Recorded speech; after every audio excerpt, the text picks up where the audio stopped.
তো good evening বন্ধুরা, তোমরা সবাই কেমন আছো? আশা করি ভালোই আছো। আমি আছি কিন্তু ভালো নেই। একদম এক কথায় প্রকাশ করে দিলাম, আমি ভালো নেই। কারণ আমি সব দিক থেকে প্রচুর জ্বালার মধ্যে আছি। এক তো আমার বাড়ির কন্ডিশন ঠিক নয়, মানে আমার বাপের বাড়ির কন্ডিশন, শরীর টরীর খারাপ, বাবার এমনিতেও মন মেজাজ ঠিক নেই আমার। তার মধ্যে আমার মানে আরও কিছু জায়গার প্রবলেমস আছে, সেই প্রবলেমসগুলো তো আছেই, ছেড়ে দাও।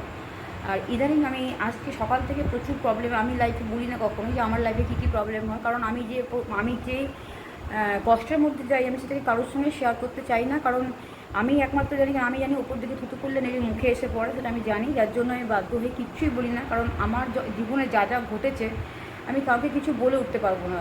না, আমি যদি কোনোদিনও মরে যাই তোমরা জানবে হয়তো যে আমি কেন মরে গেলাম, একদিন না একদিন তোমরা সব জানতে পারবে। বাট এটা বলার জন্য আমি তোমাদের বলছি যে হয়তো আমার জীবনে আজ আছি, হয়তো আমি কাল নাও থাকতে পারি। তো এটা বলে তোমাদেরকে শুরু করলাম যে প্রত্যেকের লাইফ তো একরকম হয় না। তা আমি একটা কি বলবো, অপয়া বিধবা মানুষ। তো এখানে এটা বেশি কেউ না, বাইরের লোক তো ছেড়ে দাও, বাইরের লোক বলেই। আর আমি ঘরেও, মানে আমার বাড়িতেও আমাকে শুনতে হয় আমি অপয়া বিধবা। তো ভাই আমি জানতাম না যে মানুষকে ভালোবাসার ফল এরকম হতে পারে। তো বিশেষ করে পাবলিক হ্যারাস করলে না গায়ে লাগে না, কিন্তু তাদেরকে ভালোবেসেছি, তারা যদি এই কথাগুলো, যাদের জন্য আমি জান প্রাণ দিয়ে দিয়েছি, তারা যদি এই কথাগুলো বড় না বড় কষ্ট হয়, বড় গায়ে লাগে। তো যাই হোক, আজকে আমি এইভাবেই ব্লগটা শুরু করলাম তোমাদের সঙ্গে। আমি বেশিক্ষণের ব্লগ এটা বানাবো না, কারণ সকাল থেকে রান্নাবান্না কিছুই করে উঠতে পারিনি। সকাল থেকে আমি অনেক অশান্তিতে ঝেড়েছি, আমি সত্যিই আর পারছিলাম না। আর যেটা আমার কাজ, আমি আজকে ব্লগটা তোমাদেরকে ছাড়লাম যে আমি তো কোনোদিনও ভালোভাবে, আমি 3-4টে ব্লগ করেছি কিন্তু ভালোভাবে আমি এডিটিং করতে পারতাম না। তার জন্য হয়তো তোমাদের কাছে আমি ছেলের মুখাপেক্ষী হয়ে থাকতাম, ঠিক আছে? তো সত্যি কথা বলতে কি, অত আমি ফোনের সম্পর্কে আমার তো অভিজ্ঞতা ছিল না। তো আমি এখন চেষ্টা করেছি, আজ থেকে চেষ্টা করেছি যতটুকু পারার, আমি চেষ্টা করেছি। আগেও 2-3টে ব্লগ ছেড়েছি, কিন্তু ডেসক্রিপশানে কী লিখতে হয় না লিখতে আমি এখনও সেটা জানি না। কিন্তু আমার ভুল ত্রুটিটা আমি স্বীকার করে নিচ্ছি যে আমার ভুল ত্রুটি এখানে আছে, আমি পারি না, যেটা পারি না সেটা স্বীকার করে না, ওটা কোনো অপরাধের মধ্যে পড়ে না। তো বন্ধুরা, আমি আজ থেকে তোমাদেরকে ব্লগ পাঠাবো, আমার ব্লগই তোমাদের কাছে যাবে।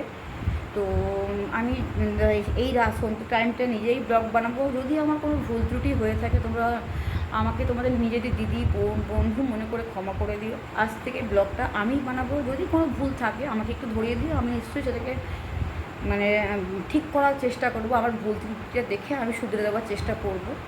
জন্মগতভাবে কেউ মায়ের পেট থেকে পড়েই কেউ শিখে আসে না কে কী করতে হয়। আর সত্যি কথা বলতে কী বলতো, আমাদের সময় অত মোবাইল টোবাইল ছিল না, তো তাই হয়তো আমি পারিনি। কিন্তু এখন যখন শুরু করেছি, এই মাঝপথে আমি ছেড়ে যাওয়ার মেয়ে নই। আমি কোনো কাজটাই মাঝপথে আজ পর্যন্ত ছাড়িনি। আমি লড়ার জন্য জন্মেছি পৃথিবীতে, আমি লড়াইটাই করে যাব। লড়াই করার জন্যই হয় আমার ভগবান পাঠিয়েছে। আমার অনেক জীবন থেকে আমার অনেক কিছু চলে গেছে, তাও কিন্তু আমি লড়াই করে যাচ্ছি। এখনও পর্যন্ত স্টে নাও আমি দাঁড়িয়ে রয়েছি।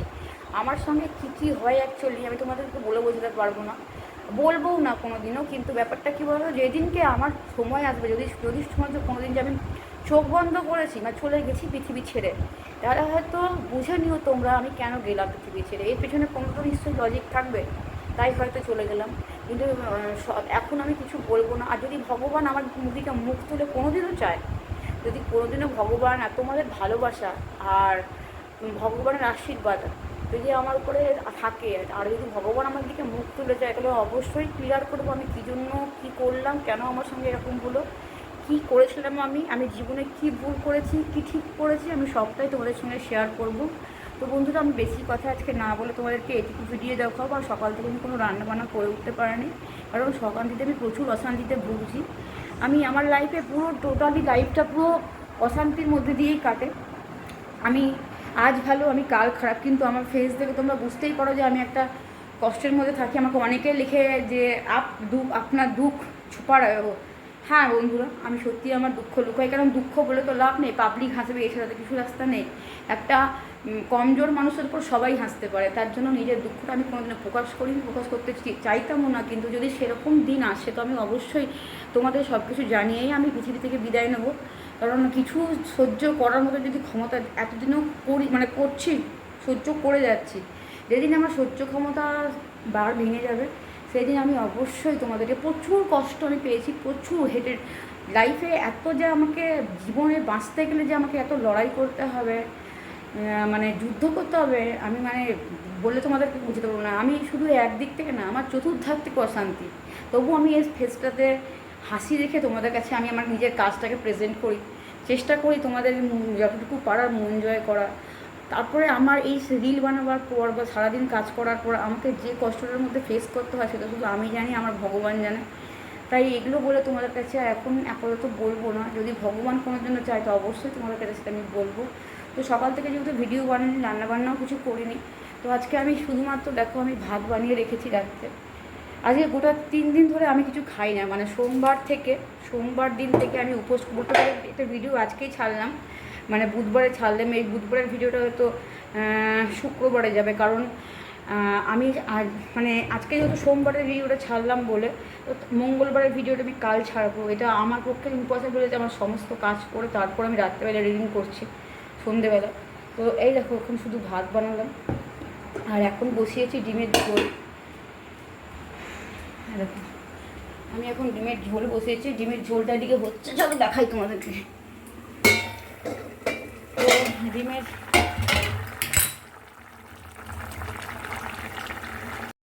এই হচ্ছে ডিমের ঝোল দুটো ভেঙে গেছে। আমার সকাল থেকে আজকে মন মেজাজটা খুবই খারাপ, আমি অফ করে দিলাম এটাকে, থাক বন্ধ থাক। আমি একটু এই হলো আজকে আমার মেনু, ভাত আর ডিমের ঝোল, তাও আবার রাতের শেষে।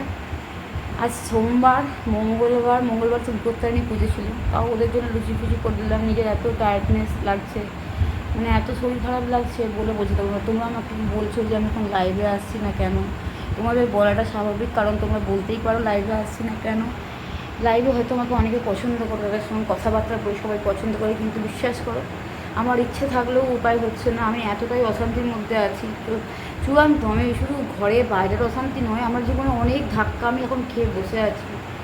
আমার মুখ চোখ, আজকে আমার চেহারার যা অবস্থা, আমি এরকম ছিলাম না বন্ধুরা।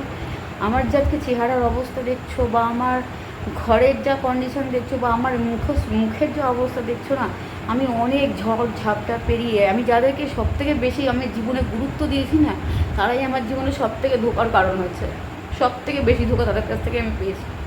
আমি লাইফের পার্ট যাদের মনে করতাম প্রত্যেককে, মানে আমার লাইফে প্রত্যেককে, ইচ অ্যান্ড এভরিথিং, যত মানুষ আমার লাইফে ছিল, মানে আত্মীয় পরিজন সম্পর্কের, মানে সবাইকেই বলতে পারো, শ্বশুরবাড়ি বাপের বাড়ি সবাইকে নিয়েই আমি বলছি যে যাদেরকে আমি আমার নিজের ভাবতাম না, তারাই আমার পেছনে ছুরি বা খাঞ্জার ঢুকিয়েছে। আর শেষটা যে কে ঢোকাচ্ছে সেটা আমি ঈশ্বর একমাত্র বলতে পারবে। তো আমি সব ঈশ্বরের ভরসাতেই ছাড়লাম, যেহেতু ঈশ্বর বিশ্বাসী আমি, তো ঈশ্বরের ভরসাতেই ছাড়লাম। দেখি আগামী দিন আমার জন্য কী অপেক্ষা করে আছে। আর যদি ভগবান চায় তো জীবনে যদি কোনো দিনও দাঁড়াতে পারি, তাহলে তোমাদের তো সাপোর্ট আমার প্রয়োজনই। তোমরা আমাকে অবশ্যই সাপোর্ট করো প্লিজ, তোমরা আমার পাশে থেকো, আমার লড়াইটাকে সাকসেস করো, আমি যেন জীবনে মাথা তুলে দাঁড়াতে পারি। এইভাবে হ্যাঁ, আমাকে রোস্টিং করার মতো অনেক লোক থাকতে পারে, আমি জানি। আমাকে যারা খারাপ বলো তাদেরকেও বলছি, আর যারা আমাকে ভালো বলো তাদেরকেও আমি বলছি। আমার জীবনের কাহিনী তোমরা না জেনে শুনে কখনোই একটা মানুষকে তোমরা খারাপ বলতে পারো না। যদি আমার জীবনের কষ্টটা তোমরা জানো, তাহলে আমার প্রথম ভিডিওটা দেখে নিও। প্রথমে একদম যে ভিডিওটা করেছিলাম, একদম ফার্স্ট ভিডিও, সেটা তোমরা আমার দেখে নিও, তাহলে হয়তো তোমরা বুঝতে পারবে যে আমি কেন এই ইউটিউব চ্যানেলে এসেছি। আমি চাকরি ভাবনি, কিছু পাইনি ভাই, আমার জীবনে কিছু হয়নি, তার জন্য আজকে আমি এই রাস্তায় এসেছি। তাহলে আমি কিন্তু খারাপ কোনো ড্রেস পরে বা কোনো রকম কিছু করে আমি কিন্তু ভিডিও বানাই না। আমি অনেক কষ্টে আজকে এই লাইনে এসেছি। আমি কোনোদিন আশা করিনি যে আমি ইউটিউব চ্যানেলে আসবো, কিন্তু আমার কাছে মনে হলো ঘরে বসে তো কিছু একটা করতে হবে, যখন বাইরে কিছু পেলে না। আমি অনেক কিছু চেষ্টা করেছি, আমার যে পায়ের থেকে জমি আর মাথার থেকে ছাদটা উড়ে গেছে যখন না, তখন আমি অনেক কিছু চেষ্টা করেছি যে জীবনে এগিয়ে যাওয়ার মতো, কিন্তু আমি কিছু পাইনি করতে। মানে করেছি, কিন্তু আমার কাছে একটা মোটা টাকা অ্যামাউন্ট দিয়ে যে আমি জীবনে কিছু শুরু করব সেটা আমি করতে পারিনি, আমার পক্ষে সম্ভব হয়নি। সেটা সম্ভব হয়নি বলেই আজকে বোধহয় আমি এতটা কষ্টে আছি। বা যাই হোক, যেটুকু ভগবান দিয়েছে আশীর্বাদ, আমার হঠাৎ করে মাথাতে এসেছিলো আমি ইউটিউব চ্যানেলটাকে খুলে দেখি, তো খুললাম। তখন আমার ছেলেই আমার চ্যানেলটাকে খুলে দিয়েছিল যে মা দেখো ইউটিউব করো, তখন ক্লাস 10-এ পড়তো, তো খুলে দিয়েছিল। তো তো সেই সময় থেকে আমি চালাচ্ছি, কিন্তু আমি জানতাম না যে আমাকে ডেলি ব্লগ দিতে হবে, বা আমি কিছুই, আমার ইউটিউব সম্পর্কে কোনো অভিজ্ঞতাই ছিল না, আমি কিছু জানতামও না। হঠাৎ করেই আমি আস্তে আস্তে আস্তে আস্তে আস্তে আস্তে যখন দেখলাম যে লাইফস্টাইল ব্লগে কিছুই করতে পারছি না, তখন দেখছি, আর তখন সবাই বললো এটা হবে না, ওটা হবে না, এটা হবে না। তো আমি আমার ব্লগটাকে নতুন করে স্টার্ট করার চেষ্টা করলাম, তো দেখি না পারি কি না। একবার ডেলি ব্লগ সবাই বলে করতে, তো ডেলি ব্লগটা একবার করে দেখি। তো ভাই আমি একদিন ব্লগ দিতে পারি, দুদিন দিতে পারি না, কারণ আমার হাতে, আমি হয়তো এডিটিংটা করতে পারতাম না, তো তাই আমার ছেলের মুখোপেক্ষী হয়ে আমাকে থাকতে হতো। তো বন্ধুরা যাই হোক, আমি যেভাবে ব্লগটা বানিয়েছি, তোমরা হয়তো আমার মুখ চোখ দেখে বুঝতেও পারছো যে আমি কীরকম রয়েছি, আর আমাকে তোমরা রিলে কেমন দেখো, কেন তখন মানুষের, জানো তো, কষ্টটা না মুখের ওপরে ছাপে। একটা মানুষের যে কষ্ট হয় না, সেটা মুখের ওপরে তার ছাপে বোঝা যায়। আর আমি যে কী দুঃখে দুঃখিত, মানে আমার জীবনে যে কতগুলো মানুষ ধোঁকাবাজ বেরিয়েছে, তোমাদের কোনো কল্পনা নেই, কোনো কল্পনা নেই। যেদিন ডিটেলসটা দেবো না ভাই, সেদিনকে তোমরা বুঝতে পারবে যে আমি এখনও নাও স্টে করে আছি কীভাবে। আমি যাদেরকে সব থেকে আমি আমার লাইফের পার্ট ভেবেছি না, তারা প্রত্যেককে আমাকে ঠকিয়েছে। প্রত্যেকটা মানুষ যাদের উপর ভরসা করেছি, আমি চেয়েছি আমিও ভালো থাকবো, তারাও ভালো থাকবে। এটা কি কোনো মানুষের অপরাধ হতে পারে বলো? আমি এটা চেয়েছি যে আমিও ভালো থাকবো, তারাও ভালো থাকবে। আমি সুস্থ, আমি যদি 3টে মিষ্টি নিয়ে আসি, তো 3জন ভাগ করে খাবো। এটা ছিল আমার মনের কথা, যে যদি 4টে মিষ্টি থেকে 4জনে ভাগ করে খাবো। আমি যদি কিছু করতে পারি, সে কেন কিছু করতে পারবো না, আমার এটা ধারণা ছিল। তার জন্য বহু মানুষের কাছে অপমান হয়েছি, অসম্মান হয়েছি, অপমানিত হয়েছি। আমি ইদানিং অনেক কষ্টের মধ্যে দিয়ে এখন আছি ভাই, অনেক কষ্টের মধ্যে দিয়ে আমি জীবনটা চালনা করছি। তো তোমরা কিছু মনে করো না, আমি আজকে সকাল থেকে ব্লগ বানাতে পারিনি। তা আমি এগুলো বলবো না, আমাকে তোমরা তোমাদের যেটুকু ক্ষমতা তোমরা আমাকে সাপোর্ট করেছো। আমি জানি আমার অনেক দূরদর্শী বন্ধুরা আছে যারা আমাকে দেখে আমার পাশে দাঁড়িয়েছো। তো আমি সবাইকে বলছি, তোমরা আমার পাশে এভাবে থেকো, আর আমাকে একটু সাপোর্ট করো। তোমাদের এই সাপোর্টটা যদি প্লিজ তোমরা একটু বড় বড় ভিডিওগুলো দেখো, তাহলে আমার ওয়াচ টাইমটা একটু বাড়বে ভাই। তাহলে হয়তো আমি একটুখানি নিজেকে কিছু করলেও করতে পারবো।